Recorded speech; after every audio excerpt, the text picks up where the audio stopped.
Hi, you guys. Welcome to my channel, Gladly Gabby, and this is the segment Yoga with Gabby. I'm actually going to be doing a how-to video on how to do downward dog and a forward fold, as well as a seated forward fold, because I believe that the two concepts together for beginners is basically the same rules. So that's why I wanted to put them together in this video for you guys. So the first thing that I'm going to do is tell you guys, if you have a yoga belt, please get it.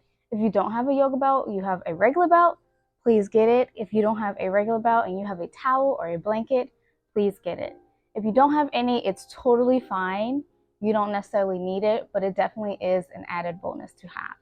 So now that we are done with that, that's all you need. We're going to begin, but before we do, follow, subscribe, comment what you want to see next.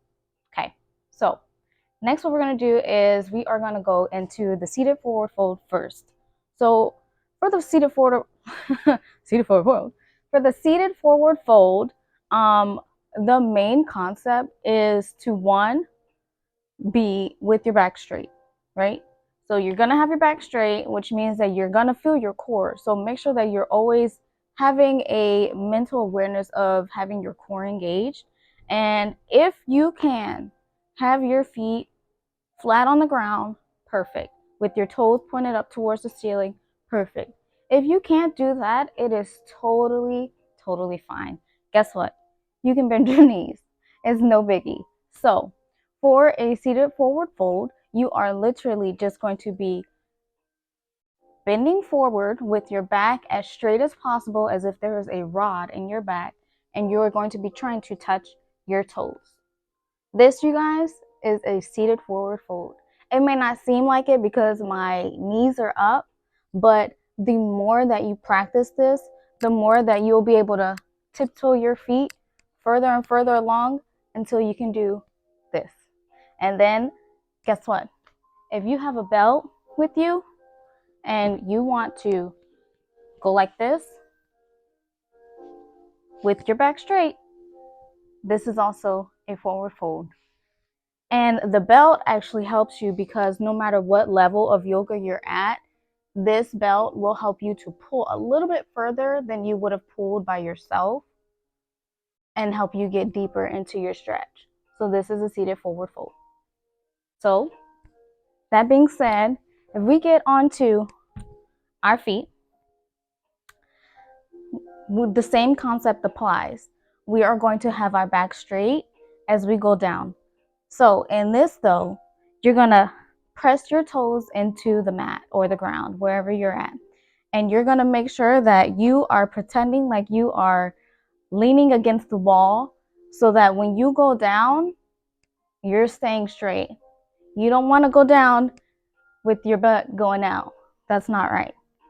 If you can't do that, you guys, you can have a chair or something by you to help you go down, to keep your balance, or you can bend your feet.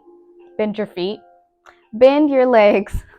So you can bend your legs like this and make sure your back is straight as you go down. Guess what?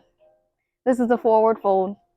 And the same concept applies. If you put your two fingers around your big toe and try to stretch out as much as you can, that's a forward fold. You've got it. It's not that hard, but it's very intimidating when you haven't done it by yourself or done it before, period. So lastly, we're going to get onto our hands and knees. I recommend this in the beginning if you're a beginner because it can be a little, like I said, intimidating if you haven't done it before. So first we're going to press our hands into the mat. Make sure that you are engaging your fingers as well. And the point, I shouldn't say the point, the key here is to, when you're going up, to make sure that you are pushing your shoulder blades away from your ears. Don't have them right next to you like this. So push them away from your ears. Your toes are going to be pushing into the mat as well. And you're going to make sure that you're pushing out with your feet, your legs. So when you go up into that downward dog, you're going to push like this. And guess what? Make sure your shoulders are away from your ears and you start to push back. It is totally fine if your toes are just like this, pointed. It's totally fine if your knees are bented. This this is a downward dog, you guys. I started out like this. You are fine as long as your back is straight, as if you have a ruler or a rod on it. Your core is engaged. Your shoulders are away from your ears. You are engaging your fingers, and that's it. And the further along you go, you do a little heel to the mat tap every once in a while, and you start bending every once in a while. The further along you get, and the more you practice, you'll be able to go into a regular, or I should say more advanced, because this is a more advanced version of downward dog. But I promise you guys, it's not necessary. This is good too.